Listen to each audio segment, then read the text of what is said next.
Bien, vamos a continuar esta jornada que no solamente prometía interesante, sino que lo está siendo y además yo creo que nos ha tocado bastante.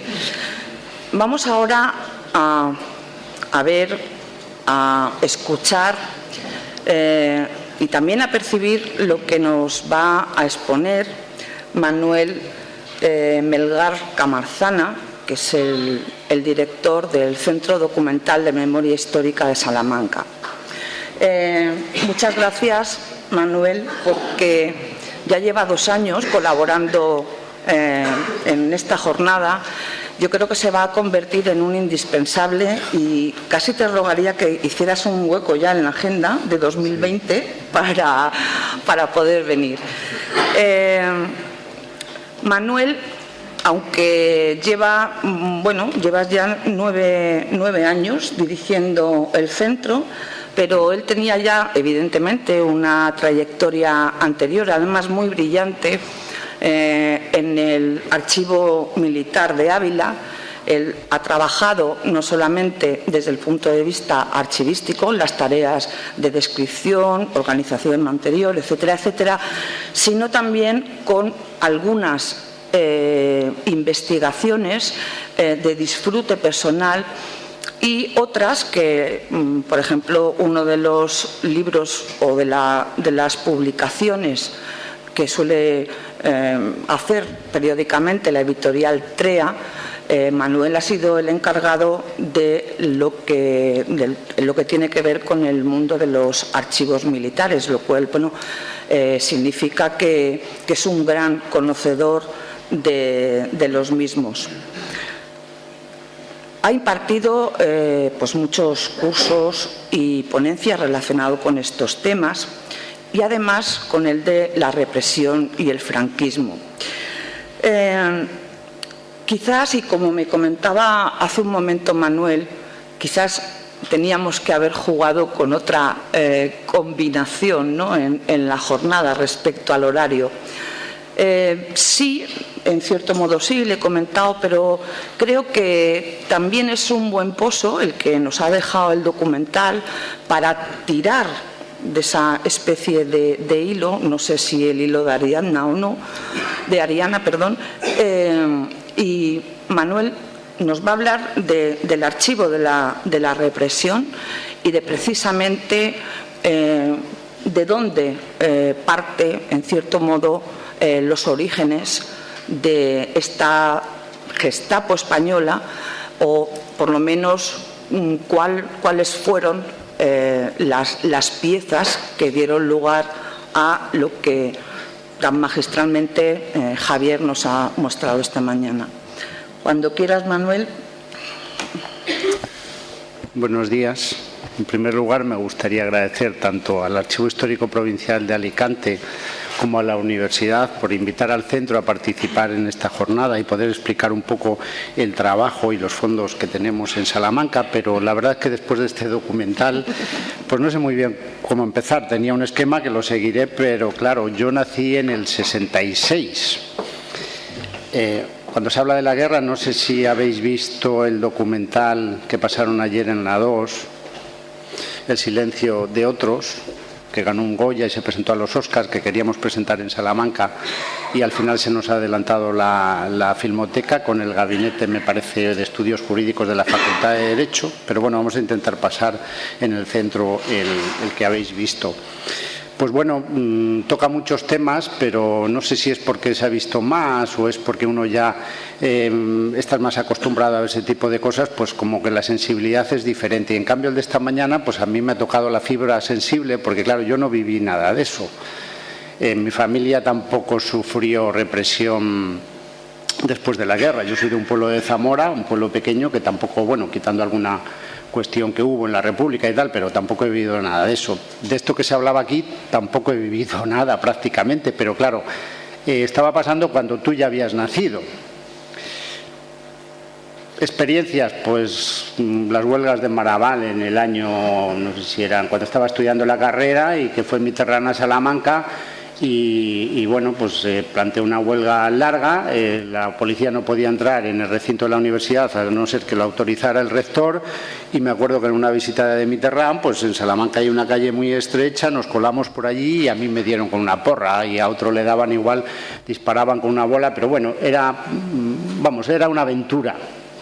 ¿Y por qué digo esto? Porque no hace mucho organizamos con la Asociación de Archiveros de Castilla y León unas jornadas sobre archivos y partidos políticos, y había representantes, me parece que era de la Fundación Pablo Iglesias, Aurelio Martín Nájera, pero después había gente muy joven del movimiento 15M y también de Podemos. Entre ellos era una batalla campal, a mí me recordaba un poco lo de la CNT y el Partido Comunista, ¿no?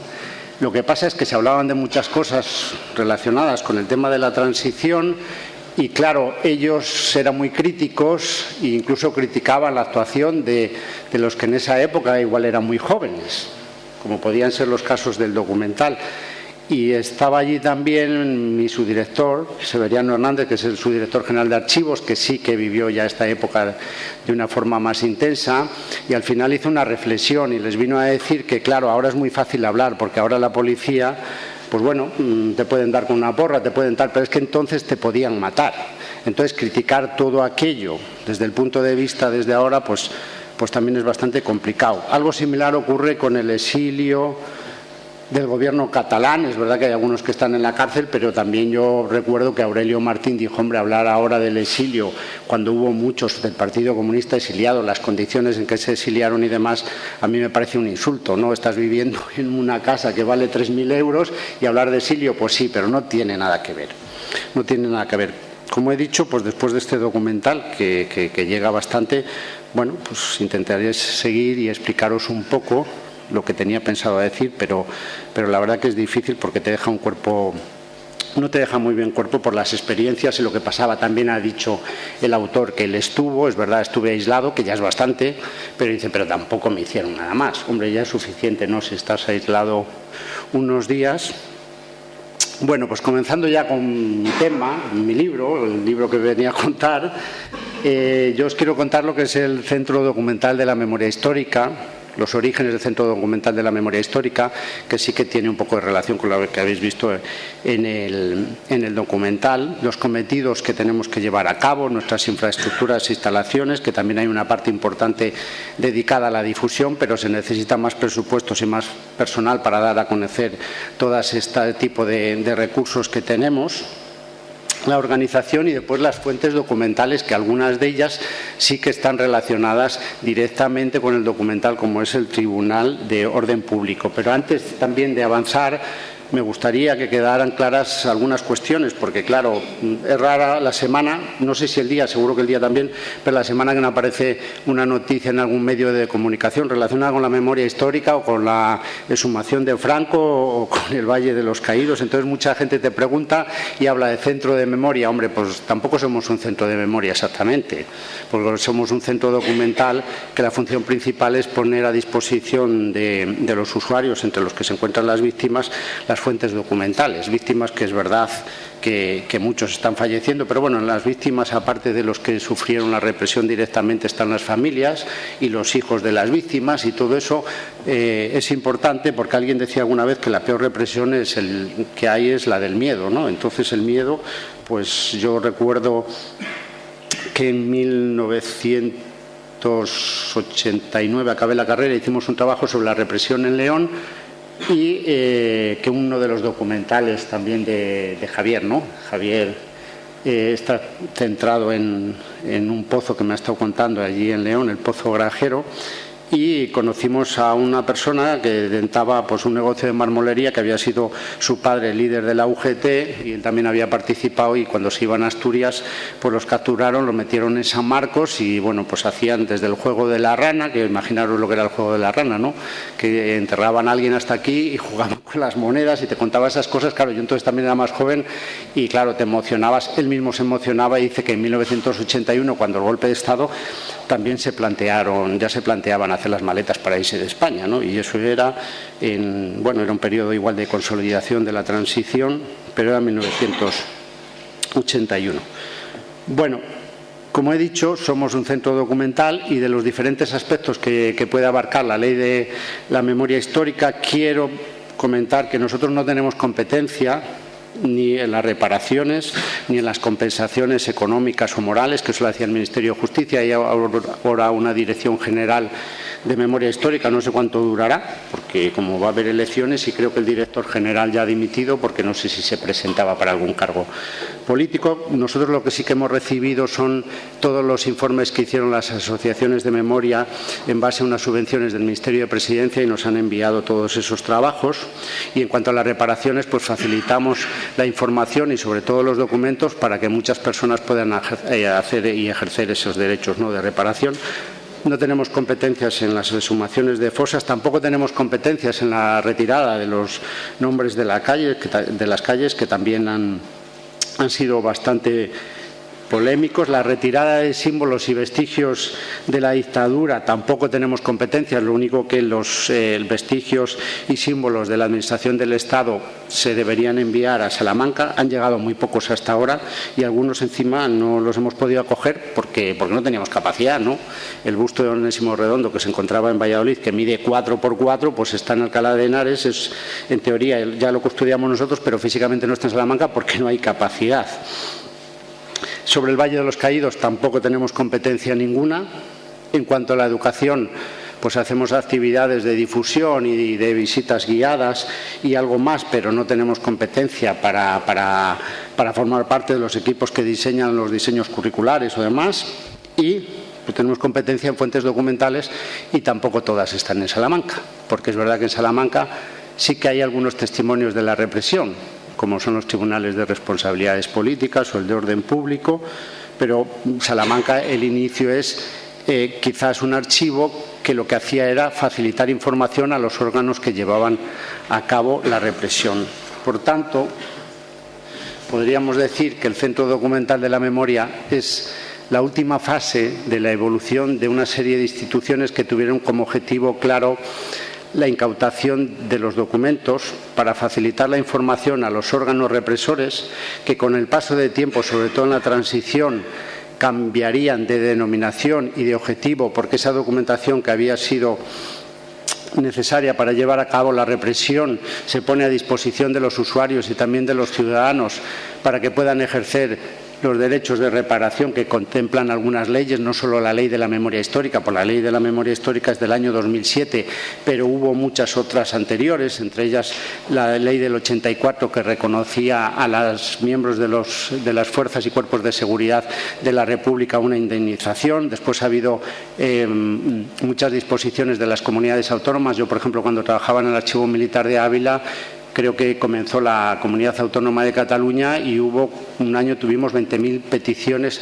de gente que solicitaba indemnizaciones, se les disparaba el presupuesto también y al final, en muchos casos, no sé si fue el País Vasco, tuvieron que limitar, solo se reconocía el periodo que habían de la Guerra Civil, porque claro, es que no tenían presupuesto para tantas solicitudes.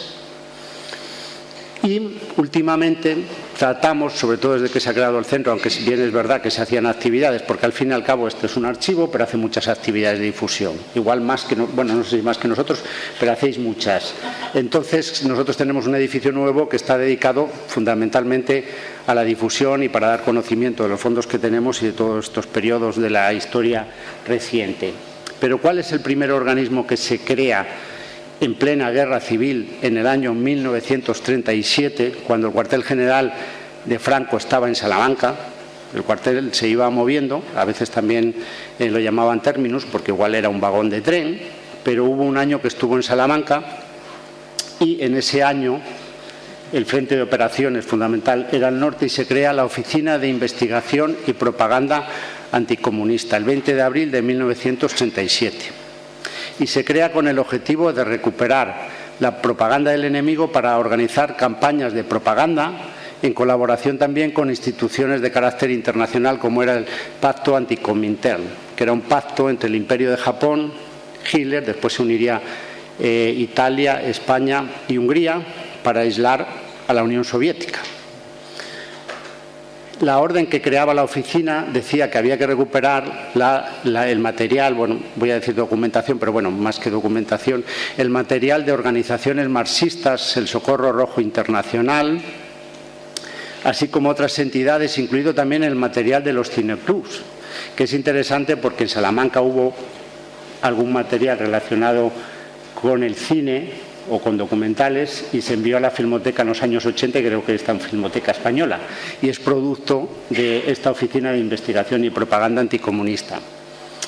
En mayo de 1937 se crea la Delegación Nacional de Asuntos Especiales a través de una orden de Nicolás Franco y dependía directamente de la Secretaría Particular de Franco. ¿Y cuál era el objetivo de esta delegación?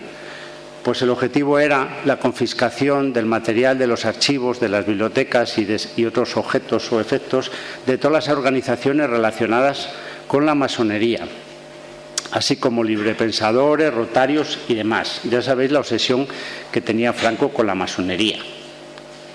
Entre otras cosas porque había muchos militares que eran masones. En la Segunda República los historiadores de la masonería dicen que nunca la masonería estuvo tan politizada como en la Segunda República, ¿no? Que casi un tercio de los parlamentarios eran masones.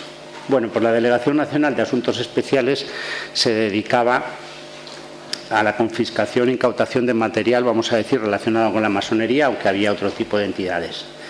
Y ese verano de 1937 comenzaron también a funcionar unos equipos que normalmente estaban formados por 3 personas de recuperación de documentos. Y en 1938 se crea la Delegación del Estado para la Recuperación de Documentos, pero la Delegación del Estado para la Recuperación de Documentos se dedicaría, y el objetivo fundamental era, a confiscar e incautar toda la documentación, también las publicaciones periódicas, de todas aquellas entidades, organizaciones afines a la República, la administración republicana, partidos políticos, ahí ya estamos conectando un poco con el documental, sindicatos, fundaciones, asociaciones, personas privadas de carácter físico, jurídico, familiares, y se establecían unas delegaciones u oficinas, por ejemplo en Bilbao, en Madrid, en Valencia, en Barcelona, que llevaban a cabo las incautaciones. Y todo ese material se enviaba a Salamanca porque en Salamanca estaban los órganos centrales de estas instituciones por el motivo que os he dicho antes, porque el cuartel general de Franco había estado en Salamanca. En 1944 la Delegación Nacional de Asuntos Especiales, la que se dedicaba a masonería, y la Delegación del Estado de Recuperación de Documentos, que después sería la sección político-social, y vamos conectando ya un poco con lo que hemos visto de la Brigada Político-Social, se fusionan en la Delegación Nacional de Servicios Documentales. Y la Delegación Nacional de Servicios Documentales lo que haría sería continuar con la organización, ordenación, clasificación de los fondos para facilitar la información que contenían esos documentos que estaban en Salamanca a los diferentes órganos de carácter represivo del régimen. En primer lugar, el Tribunal de Represión de la Masonería y el Comunismo, los tribunales de responsabilidades políticas, los tribunales militares y también para la Dirección General de Seguridad para la expedición del Documento Nacional de Identidad, que se aprueba por un decreto de 1944. Y se le enviaban los certificados de antecedentes políticos sociales a este tipo de organismos. En 1958 hay una orden en el boletín, yo no sé si exactamente se llevó a cabo, que la sección político-social de la Delegación Nacional de Servicios Documentales se integraba en la sección que tenía igual nombre de la Brigada Político-Social. Está en el boletín. Entonces ahí ya vemos una conexión un poco con lo que hemos visto en el documental, ¿no? En el año 68 la delegación cambia de denominación a Servicios Documentales de Presidencia del Gobierno y con este nombre se mantiene hasta el final de la dictadura, en concreto hasta el año 1977, cuando un Real Decreto reforma el Ministerio de la Presidencia, que era de quien dependía, y liquida los servicios documentales de Presidencia del Gobierno, o lo que, los investigadores dicen, que había guardias civiles, el archivo de la policía. Y mi suegra, que vivía por aquella zona, dice: ese archivo siempre ha tenido mala fama, ahora la tenemos por el tema de los papeles de Cataluña, ¿no? Pero entonces era porque era el archivo de la policía y, claro, el objetivo se sabía cuál era, ¿no? Entonces siempre ha tenido un poco de mala fama el archivo por eso. En el año 79, con el fin de poner a disposición de los investigadores estos fondos, aunque ya desde finales del franquismo algunos podían acceder, pues se creó la sección Guerra Civil del Archivo Histórico Nacional, que el Archivo Histórico Nacional estaba en Madrid. Y en el año 1999 se crea el Archivo General de la Guerra Civil Española para custodiar la documentación de la Guerra Civil, los antecedentes y las consecuencias, y con este nombre permanecería hasta el año 2007, en que se crea el Centro Documental de la Memoria Histórica. Por tanto, el Centro Documental de la Memoria Histórica se crea en el año 2007 a través de un decreto de junio, pero es una disposición adicional de una ley que ha sido muy polémica, como es la Ley 21/2005 de restitución de los documentos a la Generalitat de Cataluña. En algunas jornadas, y es verdad que con acierto, alguien ha planteado de las primeras, bueno, no de las primeras normativas de reparación, pero relacionado con la memoria y tal, también está el tema de la restitución, y ha citado esta ley como una ley importante dentro de ese marco normativo, ¿no?, de la memoria histórica. Bueno, pues se crea el Centro Documental de la Memoria Histórica. Es un centro que tiene sede en Salamanca, que depende del Ministerio en estos momentos de Cultura y Deporte, o sea, somos Administración del Estado. Aquí es diferente, la titularidad del Estado para las gestiones de la Generalitat Valenciana, y lo que pretendía el Ministerio con la creación de este centro era ampliar un poco el contenido de lo que en Salamanca se custodiaba, porque hemos estado hablando de guerra civil, antecedentes, consecuencias, y lo que se pretende es remitir a Salamanca toda la documentación relacionada con la guerra y la represión que se encontraba en otros archivos, bien sea documentación de carácter original, pero también otro tipo de fuentes, como pueden ser los testimonios, que había proyectos por ahí que se habían ido llevando a cabo, y también ampliar el ámbito cronológico, no solo a la guerra civil, sino al periodo de la transición. Y el decreto pone el horizonte en el año 1979. Yo creo que debemos llegar un poco más, porque en el 81 es el golpe de Estado y en el 82 ganan las elecciones el Partido Socialista, y vamos a decir que damos por consolidada la democracia, lo que pasa, o la transición. Lo que pasa es que, claro, viendo el documental y ayer lo de los niños robados, que hasta el año 84 y tal, pero bueno, vamos a decir que ahí ya fracasa un golpe de Estado, que es importante que fracasara, porque podía, si es otra época, igual hubiera ganado el golpe de Estado, pero fracasó, ¿no? Y es un poco el límite cronológico que tenemos. ¿Y qué cometidos llevamos a cabo? En primer lugar, como he dicho, el Archivo General de la Guerra Civil Española se mantiene, se integra en el centro, pero existe como entidad. Y después también la función de recuperación de todos aquellos fondos relacionados, bien sean originales, pueden ser copias también, o también testimonios orales o audiovisuales también, relacionados con la Segunda República, la Guerra Civil, la dictadura, el exilio, la represión, el internamiento de los españoles en los campos de concentración durante la Segunda Guerra Mundial, en Francia y después en Alemania, sobre todo en Mauthausen, la lucha guerrillera antifranquista, cita el decreto, después, claro, es un aspecto que tenemos menos documentación, y el periodo de la transición. Para ponerlos a disposición de los usuarios, y dentro de los usuarios podemos hablar de investigadores que hacen una tesis doctoral, de gente que está bajo un paraguas de un proyecto de investigación, de ciudadanos que van al centro porque quieren ejercer un derecho de reparación, otros por mera curiosidad porque quieren conocer el paradero de algún familiar, que muchos no saben dónde están, y es en algunos casos mera curiosidad o interés por la familia. Y después también la prensa. Tenemos muchos medios de documentación pues que recurren a nosotros porque el tema de la guerra civil pues es muy llamativo. Seguro que en publicaciones en historia habrá muchas, pero si vas a cualquier librería relacionada con la guerra, y ese periodo es la mayoría. Y después la prensa también, constantemente salen artículos, unas veces es para ilustrar una noticia y otras veces para hacer investigaciones y publicar algún artículo. Otra de las funciones, que eso os podía tocar a vosotros, porque yo creo que sois casi todos de máster de gestión de patrimonio y no sé si de segundo de grado. Bueno, nosotros claro, fomento de la investigación histórica, en principio, podría ser un centro que podría tener subvenciones para que la gente realizara sus investigaciones o tesis doctorales, pero la verdad que hasta este momento pues prácticamente no tenemos. Lo que sí que tenemos son convenios de colaboración con diferentes universidades, sobre todo con la de Salamanca, y recibimos alumnos. Ahora tenemos, me parece que hay en prácticas una alumna de grado de documentación, y después tenemos 3 alumnos del máster de gestión del patrimonio. Después recibimos a los de investigación en historia. Los de investigación en historia es para que conozcan los archivos y conozcan las fuentes, porque realmente a veces te das cuenta, y me imagino que a María también le pasará, que vas a foros donde van investigadores que ya tienen una experiencia y a veces te das cuenta que todavía no son conscientes de la realidad de los archivos, en el sentido de que hay un gran volumen de documentación que a veces con tenerla controlada ya es bastante, y que no está ni en la red, ni está digitalizada, incluso ni descrita.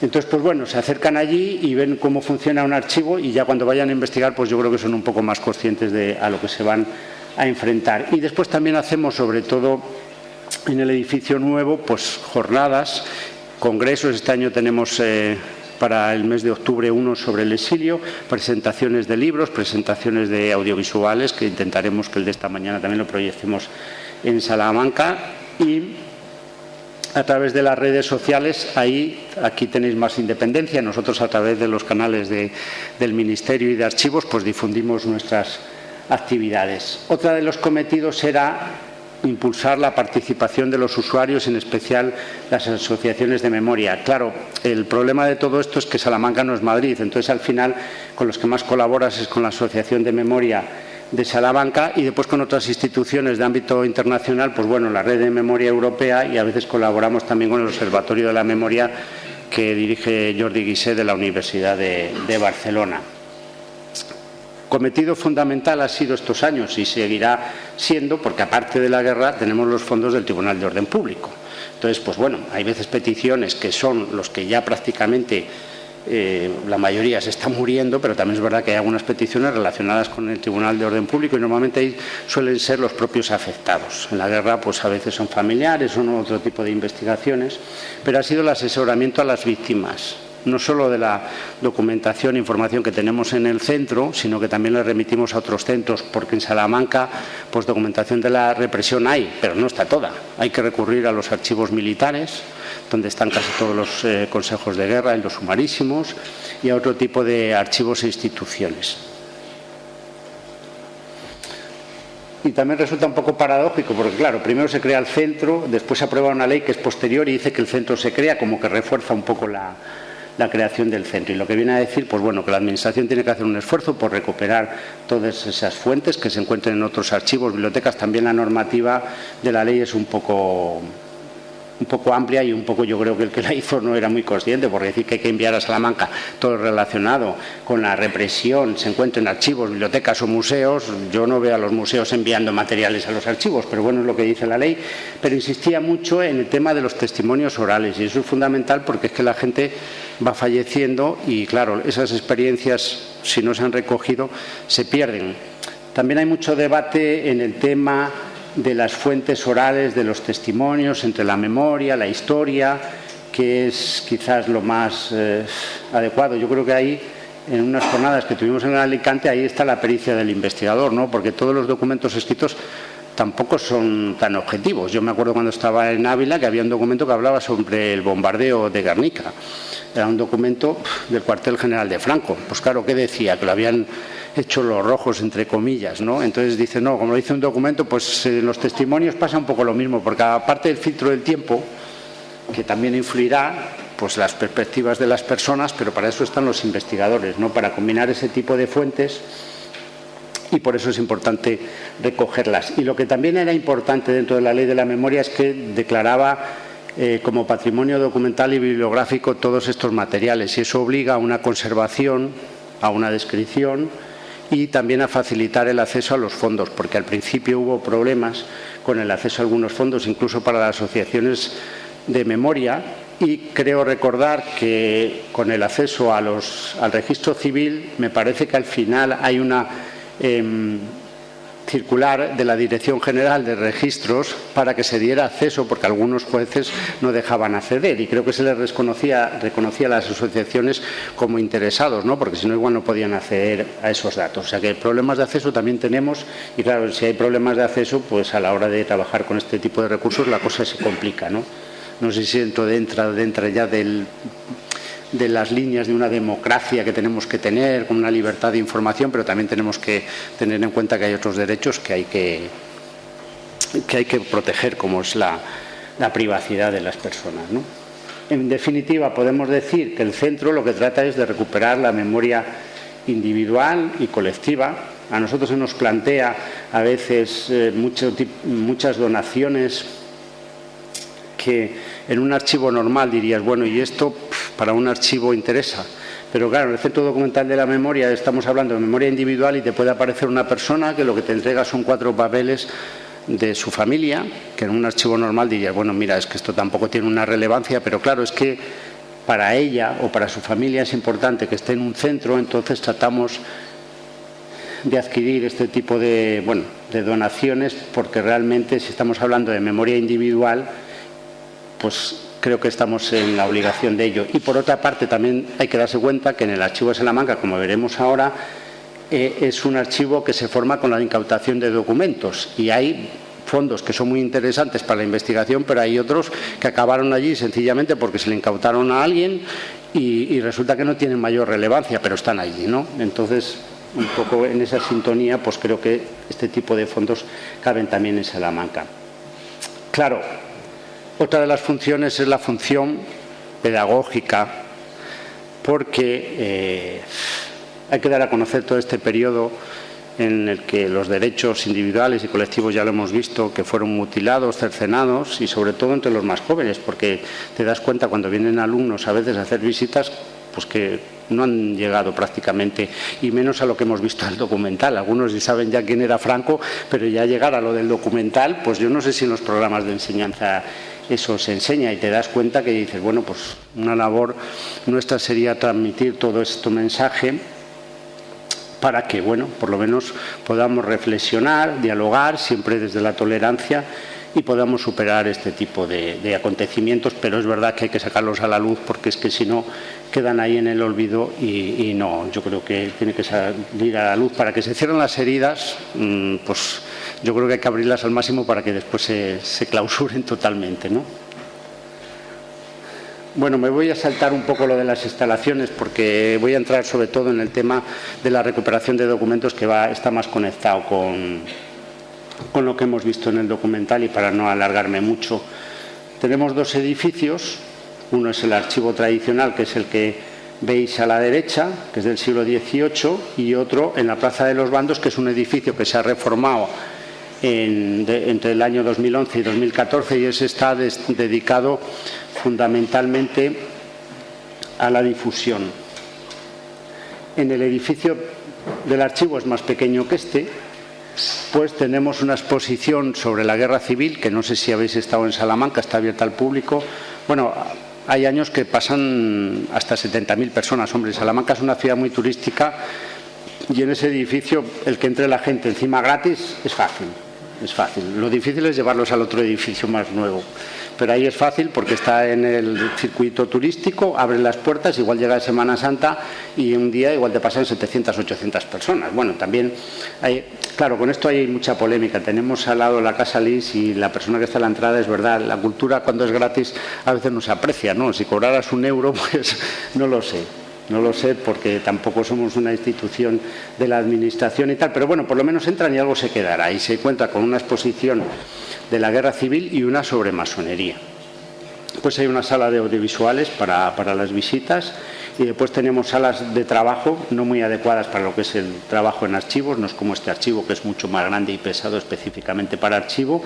Una sala de investigadores, que también es verdad que la mayoría de los investigadores que tenemos nosotros son a distancia, a través de correo electrónico y a través de la web, que hay un formulario de contacto. No tenemos los investigadores que podemos tener en sala en el Archivo General de Indias, que igual hay días que son 60 todos los días, pero si nos vamos a las peticiones a distancia, pues creo que Salamanca a veces es 3 veces más que los demás archivos, y todo eso hay que gestionarlo, claro, porque la gente igual primero pide información, después si le interesa, pide copias, hay que hacer un presupuesto y todo eso lleva su tiempo y lleva sus recursos, aparte de localizar la información que ellos quieren, ¿no? Y al lado hay un edificio que está dedicado a depósitos documentales con grandes problemas de humedad y temperatura. Nada más con ver la fachada, que es de pavés, pues ya os podéis imaginar que la oscilación térmica ahí entre verano e invierno y es muy difícil de climatizar, y encima las calderas están arriba, con lo que si se escapa el agua, pues tenemos problemas. Y la capa freática abajo también está bastante cerca, porque encima el río está cerca. Bueno, no sé si os parecerá pequeño o grande. Tenemos como capacidad para 5.000 metros lineales. Aquí igual, no sé este archivo, pero menos de 20 o 30, no sé, los provinciales lo suelen hacer como con 20 kilómetros como mínimo, ¿no? Y nosotros ahora en Salamanca tenemos unos 6.300. En la diapositiva de abajo, que está todo en cajas, son compactos, pues ahí posiblemente esas cajas, no sé qué depósito es, pero es de documentación incautada, pero tenemos en el tribunal, en el Archivo Histórico Provincial de Salamanca, que es un edificio estatal, pero de gestión transferida, allí tenemos los fondos del Tribunal Nacional de Responsabilidades Políticas, los expedientes de la depuración de los ferroviarios y también los fondos del Tribunal de Orden Público. Y eso ya seguro que os suena más porque en el documental se ha hablado del Tribunal de Orden Público y ha salido el juez no recuerdo ahora el nombre, del Águila, sí, Juan José del Águila, que iba mucho por Salamanca y ha publicado todas las sentencias del Tribunal de Orden Público y le quedaban unas cuantas por publicar y bueno, después claro, es que no tuve ningún problema para publicar las anteriores, pero es que claro, no había una ley de protección de datos, una ley que es orgánica y ahí tuvimos, claro, había discrepancias porque la ley de protección de datos pues igual no permite publicar los nombres de las personas. Incluso el Centro de Documentación Judicial, cuando hay una sentencia, ahora le ponen nombres, son como no simulacros, pero son nombres falseados, no aparecen los nombres reales. Y él decía, pero si es que antes, pero claro, había otra normativa, porque la normativa de protección de datos ha invadido bastante todo el terreno de los archivos. Yo creo que estaba pensada para otra cosa, pero y Juan José del Águila, pues le quedaban unas cuantas por publicar, pues las tiene publicadas todas y al final creo que lo hicimos y estará ahí, pero bueno, haciendo recursos un poco que no sé si realmente van en contra de la ley de protección o no, porque es discutible, pero es verdad que en las sentencias no deberían aparecer los nombres. Pero claro, en este tipo de investigaciones, lo que hemos visto esta mañana, si no aparecen los nombres, es que no toda la investigación histórica es de carácter, pues, análisis, estadísticas y tal. A veces tienen que aparecer los nombres. Si alguien va a hacer el diccionario biográfico del socialismo y no sabe el expediente a quién corresponde. Y este es el otro centro, que tiene 2 plantas para exposiciones. En una de ellas pretendemos llevar a cabo una exposición permanente que iría desde la República a la Transición, porque en España parciales sí, pero yo creo que una exposición que abarque todo este periodo no hay, y después con medios sobre todo audiovisuales interactivos, porque las exposiciones de los archivos, y María y aquí en el archivo yo creo que lo hacen muy bien, pero al final cuando tuvimos la exposición de Miguel Hernández, al final la gente los documentos se los lee, pero los documentos te los puedes leer en casa, hay que recurrir a otros recursos que vosotros lo hacéis muy bien, y entre ellos estarían los audiovisuales interactivos, y no hoy en día pues yo creo que mucha gente, y además teníamos un asesor de museos para la elaboración del programa, y él decía que más de 10 líneas no se lee nadie. Entonces intentaremos llevar a cabo esa exposición, a ver si es posible, porque también está sometida un poco a los vaivenes políticos. Hay un salón de actos de audiovisuales que veis abajo, que allí intentaremos llevar el documental que hemos visto esta mañana, y hay 2 salas para exposiciones temporales.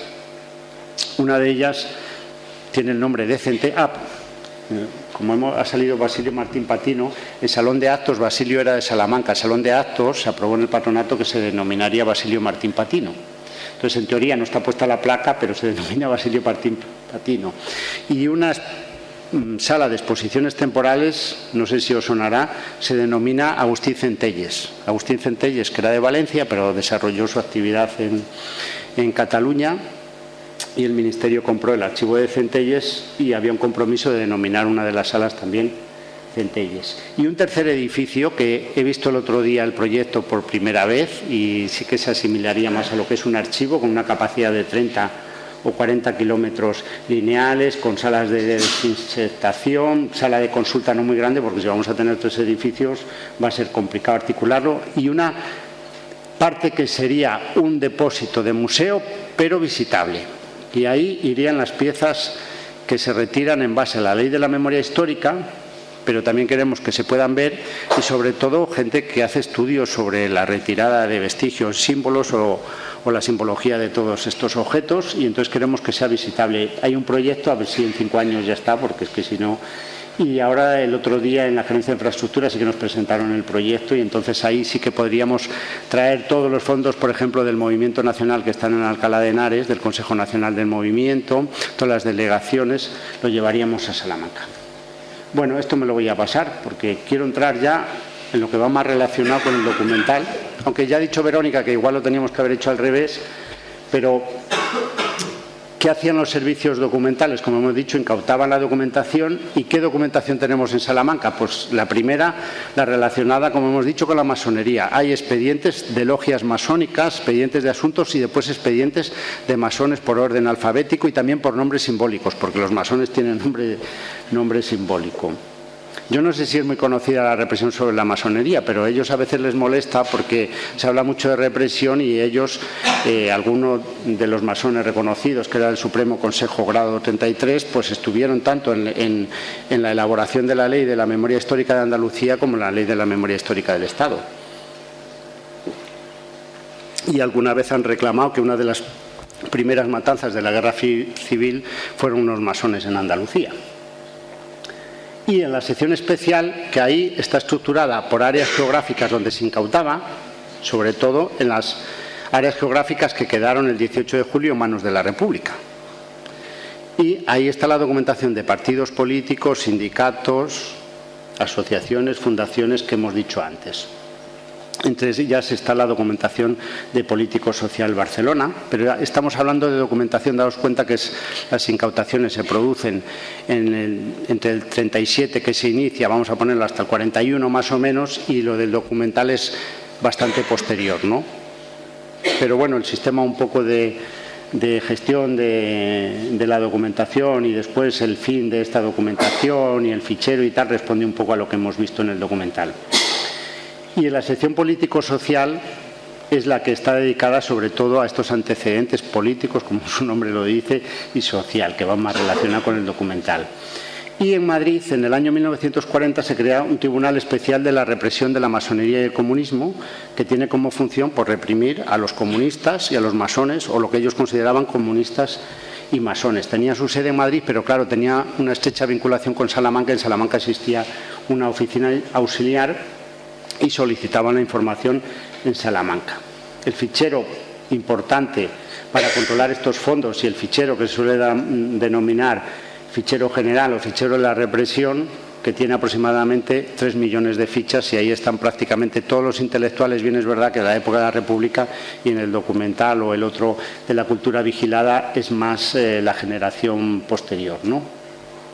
Y una serie de fondos entre los que está el Tribunal de Orden Público, pero que se han incorporado recientemente. ¿Cómo hacían las incautaciones? Que esto ya, cuando se habla de la Gestapo, igual, yo creo que cuando lo citaste y tal, yo tampoco sabía muy bien de qué iba el documental, pensé que igual hacías alusión un poco a los inicios de lo que se hizo en Salamanca, pero bueno, que había asesores alemanes, pues creo que hay bastantes publicaciones, incluso dicen los nombres, ¿no?, de los asesores para crear este tipo de servicios.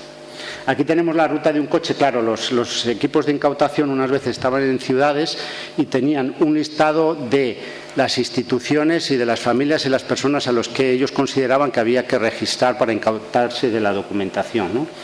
Pero otras veces, eso igual era en Madrid, en Barcelona, hay instrucciones claras, otras veces era en el frente, y en este caso es un coche que sale de Castellón y va al frente de Cataluña. Bueno, ya sabéis que en el año 38 el bando sublevado llega a Vinaroz en marzo. Entonces aquí es un coche que va al frente de Cataluña, aquí son los avatares del coche, que se le rompe una ballesta, que llegan a Lérida y que vuelven, ¿no? ¿Y qué hacían una vez que llegaban a un domicilio? Pues hay unas fichas de registro en que dice lo que se incautaban. A veces, por ejemplo, de la CNT igual te pone 3 camiones, pero no te dicen exactamente lo que había. Igual te ponen documentos, banderas. Otras veces ocurría que igual habían pasado ya los militares o, por ejemplo, Falange, que también incautaba documentos. Y a veces hay conflictos entre ellos y hay una instrucción en que se dice que la recuperación de documentos es la responsable de eso y que se le entreguen todos los documentos a Salamanca, ¿no?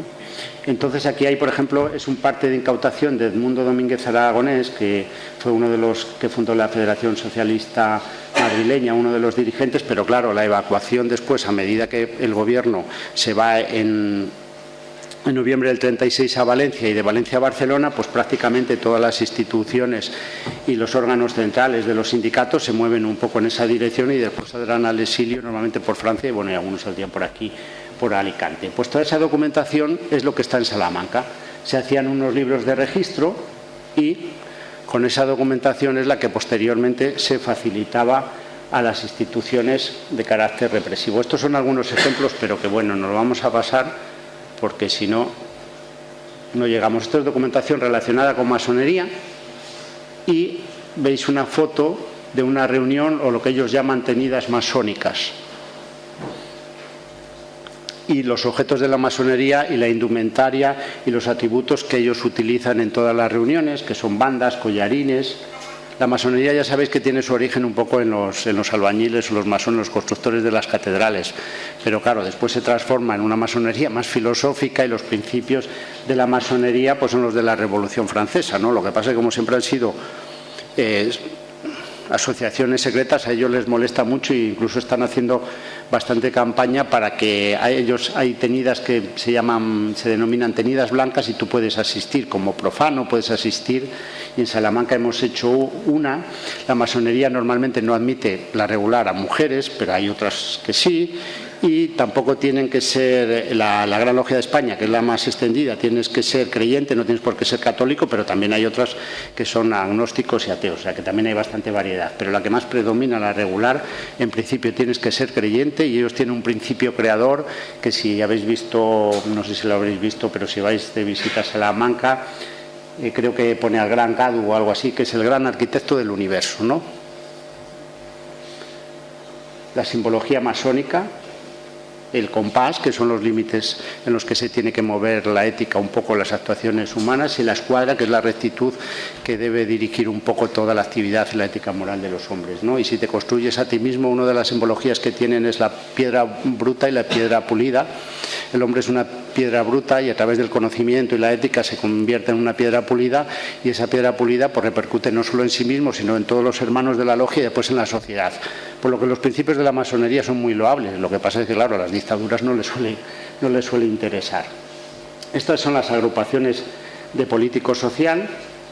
En político social pues nos podemos encontrar pues carnés, por ejemplo, de UGT hay, no sé, miles seguro de carnés, de la CNT, sobre todo la CNT tenía mucha implantación en Cataluña, y entonces hay bastante material con los sindicatos, porque al fin y al cabo, pues durante la guerra civil ya ves el conflicto que hubo un poco entre los comunistas y los anarquistas, ¿no? Que unos querían hacer la revolución y ganar la guerra y los otros dijeron primero vamos a ganar la guerra y después hacemos la revolución, ¿no?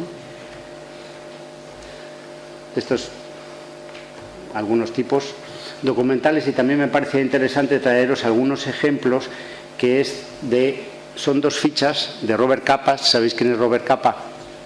Y Gerda Taro, pues uno de los principales reporteros, yo creo que es el iniciador casi del reporterismo gráfico, y hay un fichero en Político Social en Madrid que eran autorizaciones que se le daban a los fotógrafos para tomar fotografías en la zona de Madrid, y entre ellos está Alberti también, pero está Saint-Exupéry también está, y después Robert Capa y Gerda Taro. Gerda Taro murió aquí en la guerra, Robert Capa después moriría posteriormente, y tenemos algunas fotos de Robert Capa, entre ellas la del miliciano caído. Y también es muy interesante dentro de política social los carteles que tenemos daos cuenta que los grandes centros editoriales quedaron en manos de la República, como podía ser Madrid, Barcelona o Valencia, y los artistas más representativos, entre ellos Renau, que era de esta tierra, pues también quedaron en manos de la República. Entonces la cartelería de la República es mucho más interesante que la de la zona nacional. Calendarios de la CNT. Objetos, por ejemplo, alguna bandera de algún bachoqui, que es objeto de reclamación por parte del PNV o de los sindicatos, monedas, bueno, bastante variedad. Pero ¿cuál es la pieza fundamental para controlar el archivo y para facilitar la información a los servicios que hemos dicho? Pues como suele ser habitual en este tipo de regímenes, es una gran base de datos, porque es una gran base de datos que tiene como 3 millones de fichas que denominamos fichero general y que ahí están fichados pues prácticamente toda la intelectualidad de la República y algunos también de la generación del 27, el 98, pero después mucha gente que no es conocida también, que eso también es muy importante, porque al fin y al cabo no solo son los intelectuales. Y es la pieza fundamental porque a través de estas fichas, que normalmente tienen el nombre y los apellidos, cuando se solicitaba información a Salamanca, a través de las fichas se localizaba el documento y se hacía un certificado y decía si había antecedentes o no había antecedentes. Entonces las fichas tienen los nombres, los apellidos, la afiliación política o sindical y la localización o la asignatura para localizar la información. Estamos hablando de 3 millones de fichas aproximadamente. El que veis a la derecha es un fichero que vino hace poco del Ministerio de Justicia de condenados, me parece que son condenados a muerte, lo que pasa es que solo son fichas, pero no tenemos los expedientes. Entonces es un fichero un poco mudo, ¿no? Porque hay fichas, sí, con nombres, pero el expediente no está detrás. Porque no sé si está el Ministerio de Justicia o algún día aparecerá, pero bueno, habría que hacer una investigación para ver dónde está ese fichero. Este fichero es accesible a través del portal de archivos españoles y lo que estamos haciendo ahora es vincular las fichas que están digitalizadas a los datos, ¿no? Para que se pueda localizar la gente que esté interesada. Aquí, por ejemplo, veis el de arriba es el fichero masónico y el metálico es el fichero de político social. Aquí veis la ficha, por ejemplo, de Azaña con el nombre que tenía simbólico y abajo veis algunas, una de Pablo Neruda y otra, bueno, es que los escritores casi están todos también, porque muchos vinieron al Congreso de Escritores Antifascistas que se celebró en Valencia, en Madrid y en Barcelona en el 37, y después porque también se incautaron muchas publicaciones periódicas, aparte de las bibliotecas, se incautaron muchas publicaciones y entonces, pues claro, prácticamente todos los intelectuales están fichados, algunos el respaldo de la ficha es documentación, pero en otros casos es un artículo. Y el otro, el Chanchi, pues es un brigadista internacional, que también están todos fichados. El tribunal solicitaba información a Salamanca, Salamanca miraba a ver si había información en los documentos, expedía un certificado y lo enviaba al tribunal. Pero el Tribunal de Represión de la Masonería y el Comunismo también solicitaba información a la Brigada Político-Social y también a veces a archivos militares y con eso se instruía un sumario y en el caso, uno es de Centelles, que se le inhabilitó para cargo público durante unos años y después tenemos el caso de Rafael Alberti, que puede explicar bastante bien cómo era el procedimiento. Se solicita a Salamanca, resulta que Rafael Alberti pues no hay ningún documento o no está fichado, puede haber documentos porque algunos no se hizo el vaciado de los nombres y resulta que encuentra en el Mundo Obrero un artículo de Rafael Alberti y María Teresa León, no sé, de la visita que hicieron, no sé si hicieron 2 visitas a la Unión Soviética y en una de ellas,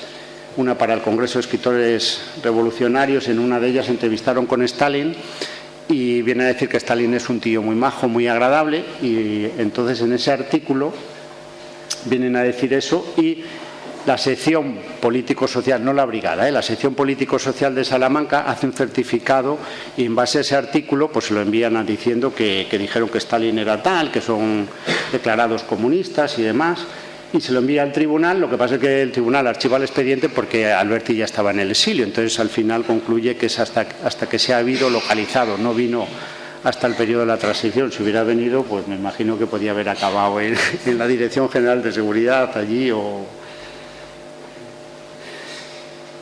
A partir del 79 y sobre todo también a partir de la creación del Centro Documental de la Memoria Histórica se han ingresado fondos, unos tienen un interés más relacionado con la represión y otros con otros temas de investigación.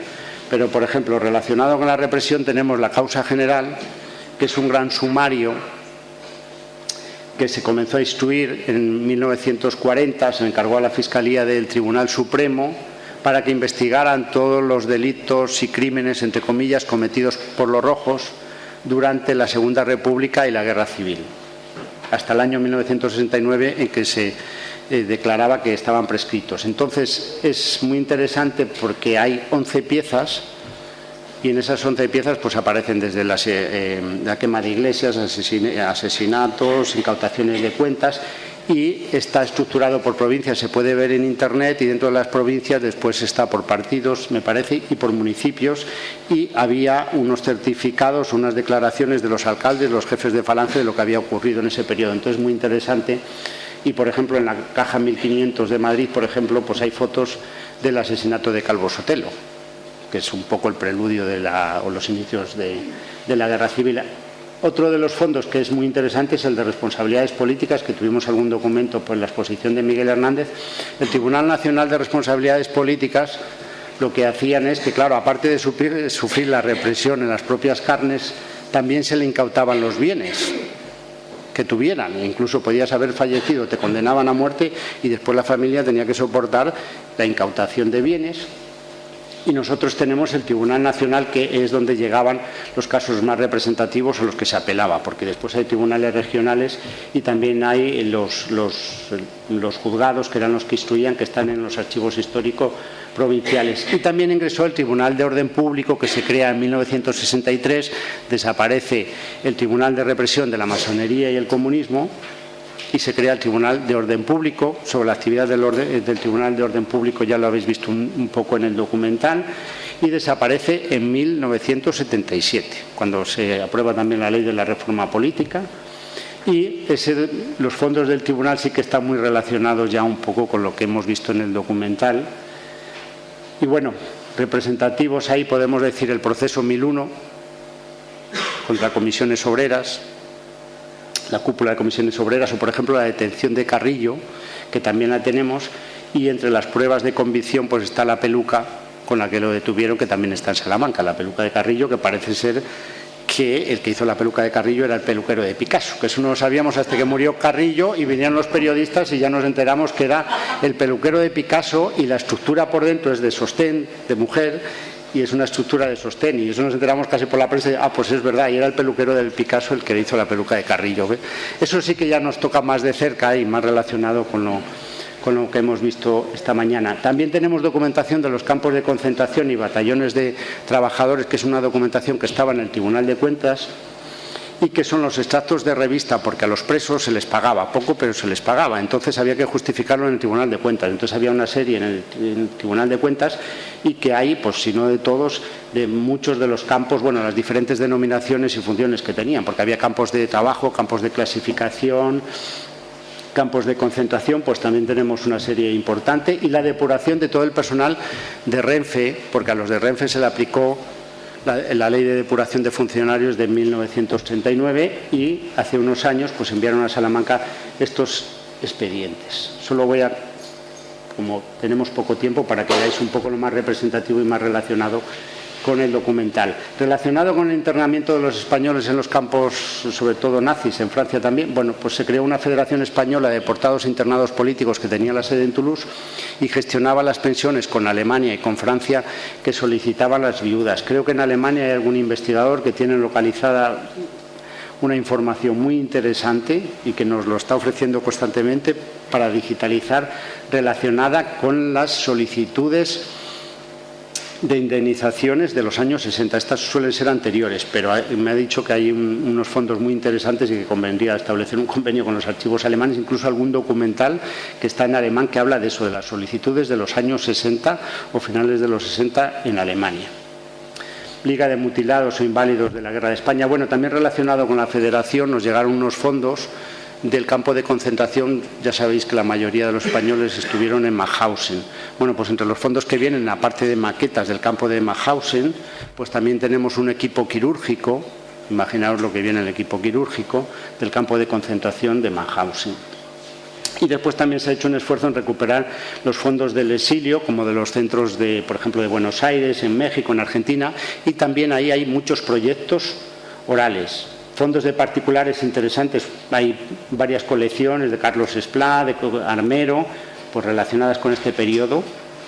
Y como no tengo mucho tiempo, muy interesantes son los fondos fotográficos, no solo los de Robert Capa, porque en el fondo de Robert Capa tenemos la del miliciano caído, no sé si la conocéis porque es un icono de la guerra civil, ¿no?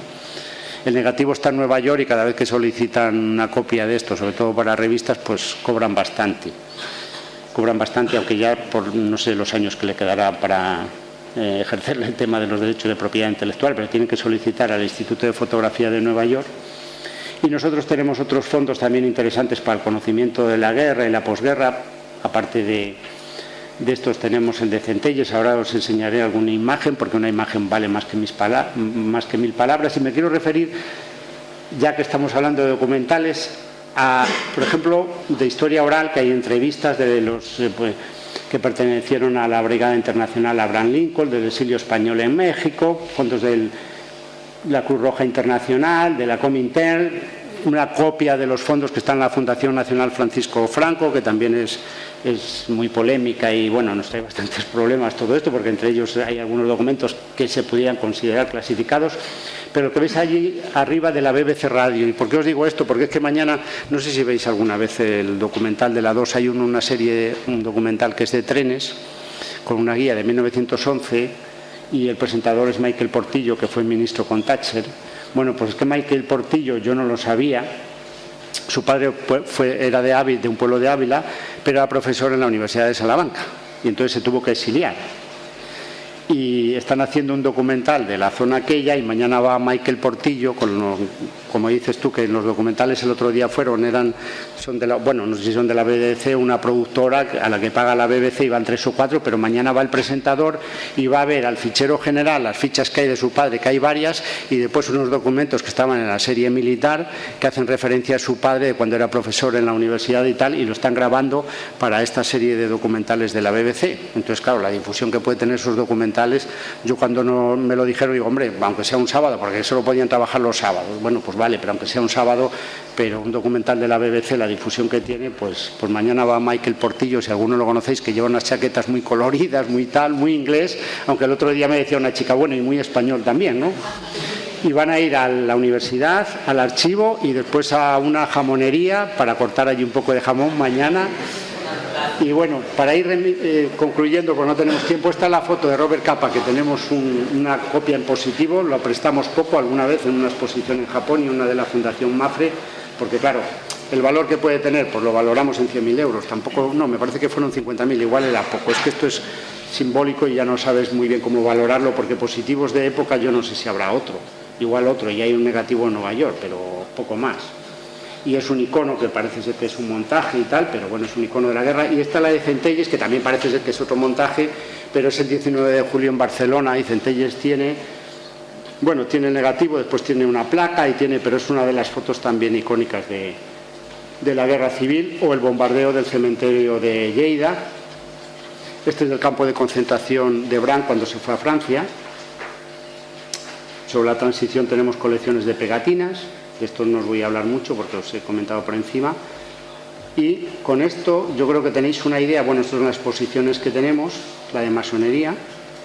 Os hacéis una idea de lo que tenemos y los recursos que puede haber en Salamanca para la investigación y también a nivel particular, sobre todo para la historia más privada de las familias. Muchas gracias.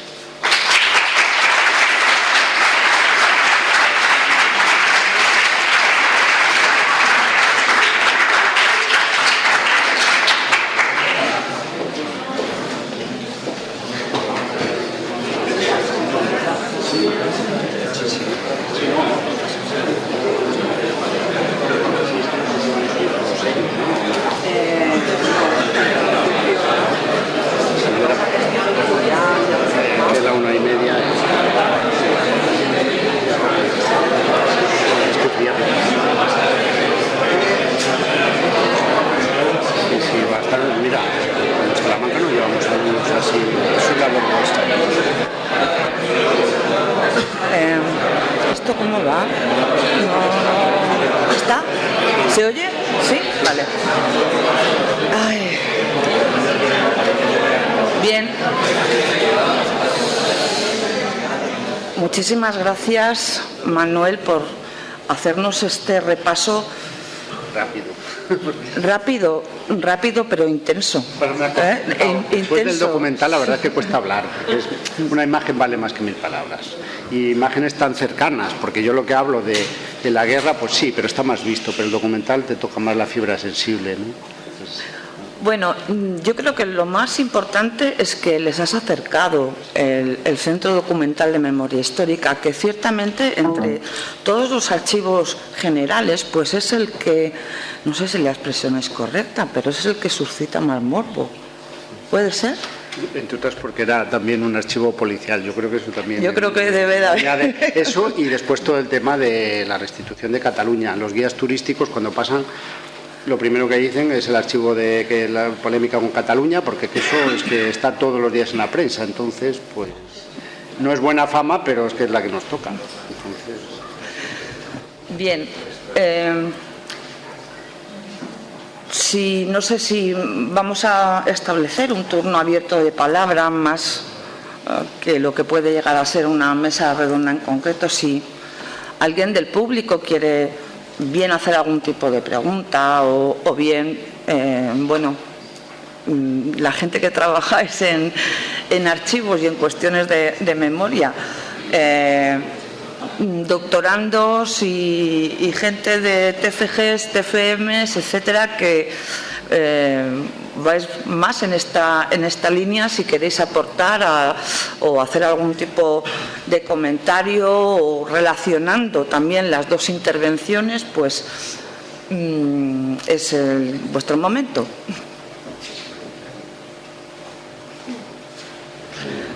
José Luis. Poquito.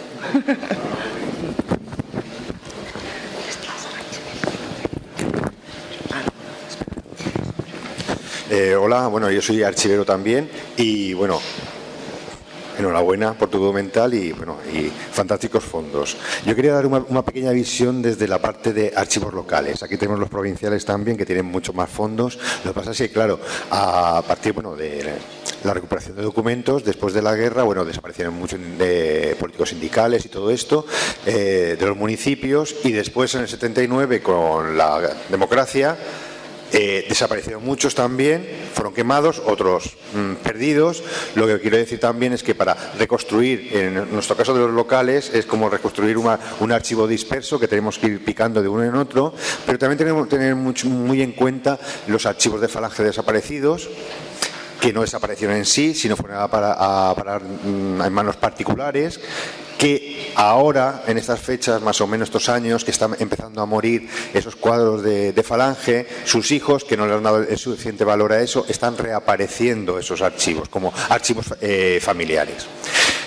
A nivel local, archivos de represión quedan pocos, simplemente los informes que se han pedido, también los listados de los que tuvieron cargos políticos o sindicales, o simplemente también, aunque no he podido localizarlo todavía, tengo constancia de que a nivel local también la Iglesia colaboraba mucho en la labor de represión, tenían unos estadillos o unas fichas impresas que podía ser más o menos paralelo, serían los libros de feligresía, que serían trasladados a gobernación en ese momento.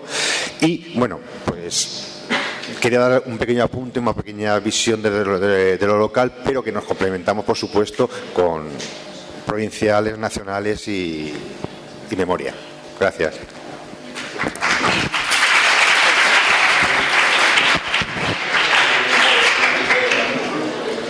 Hombre, yo creo que las investigaciones son variadas. Hay historiadores que se dedican a los grandes temas, pero hay mucha historia local. Incluso el otro día alguien decía que la historia local, a base de la historia local se construyen historias de más envergadura, ¿no? Pues en los archivos pasa un poco lo mismo, pero es que lo que ocurre es que en Salamanca, como es un archivo de incautación, porque el Tribunal de Orden Público, dices, es el tribunal, ¿vale? O el Tribunal de Responsabilidades Políticas, que era el nacional, los otros no están allí. Pero claro, en incautación pues te puedes encontrar documentación de los municipios, porque incautaban según llegaban a un sitio y si les interesaba esa documentación. Ese es el motivo por el que en Salamanca también hay documentación de ayuntamientos y de particulares. Y aparte de eso, también para la memoria y la represión, claro, igual son muy importantes los testimonios, que muchos igual no están todavía en los archivos. Hay gente que trabaja sobre los testimonios o los diarios y tal, y esos son más de archivos privados. Entonces, dependiendo un poco el trabajo que se esté haciendo, pues hay muchos fondos privados que eso pueden ser muy interesantes.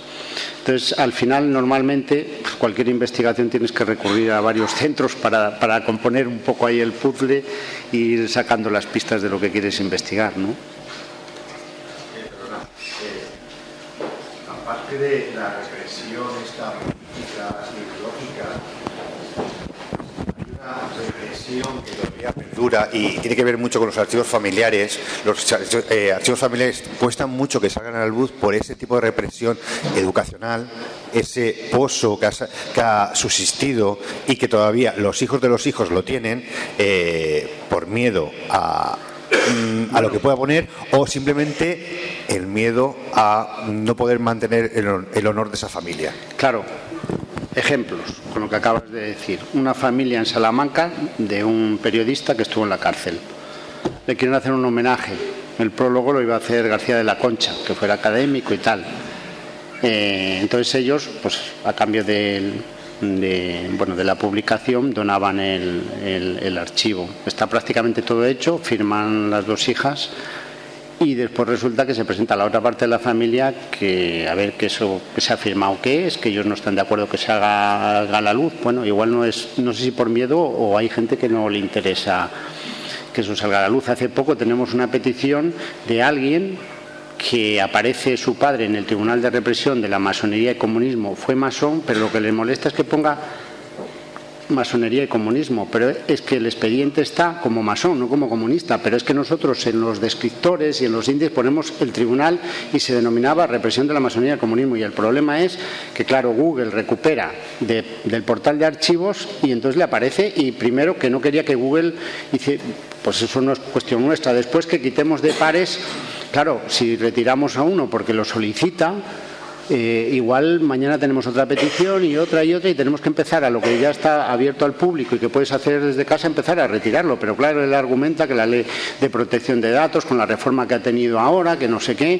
y claro, eso hay que estudiarlo porque eso es que ahí siempre hay un conflicto, y sobre todo la difusión ya cuando se hace en internet, que con el Tribunal de Orden Público se colgaron todos los nombres en la base de datos y se tuvieron que retirar porque creo que hubo, no sé si denuncia o por lo menos amenaza a alguien de ETA, que había sido ETA, vamos, y se pidió un informe a la Agencia de Protección de Datos y en base a ese informe se tuvo que retirar la base de datos del Tribunal de Orden Público porque la Agencia de Protección de Datos entiende que para investigar sí, pero difundir en Internet es una difusión universal, y al ser una difusión universal, pues como tú vas recopilando datos de un sitio a otro, te haces una composición de esa persona y eso puede afectar la intimidad y la privacidad, y han quedado los del Tribunal de Responsabilidades políticas, el fichero y tal, pero el Tribunal de Orden Público, antes tú podías buscar los nombres en Internet y ahora no, en base a ese informe de la agencia que es de protección de datos también, claro, no había una agencia de protección de la información, pero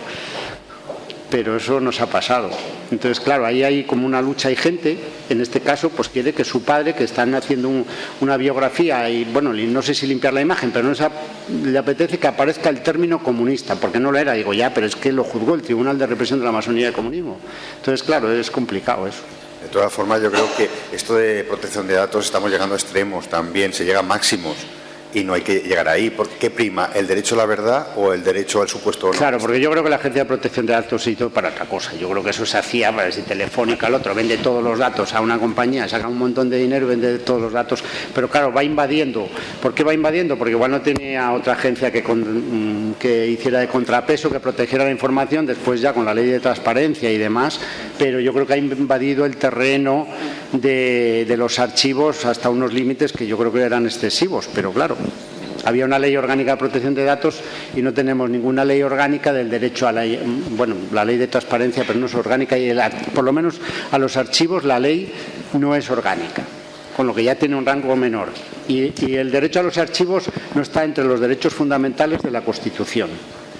tiene la cultura, la investigación, pero no el derecho a los archivos, que está en el artículo 105. Entonces, claro, ahí salimos perjudicados nosotros un poco, ¿no?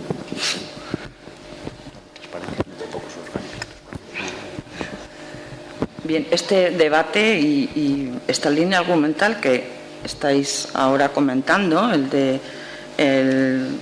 derecho, esa especie de conflicto que además suele suscitarse mucho entre los investigadores, lógicamente, de contemporánea, pues a mí es un tema que también estoy especialmente sensibilizada, me consta que María también, hace ya pues muchos años, antes incluso de que se movieran en torno a la ley de transparencia y a la última reforma de la ley de protección de datos, ya estuvimos en Barcelona y en fin, la verdad es que era un tema que a mí desde entonces me ha levantado mucha curiosidad. Me parece un debate fantástico y que no se ha tratado en profundidad, pese a las demandas existentes de historiadores e historiadoras, fundamentalmente de la Asociación de Historia Contemporánea,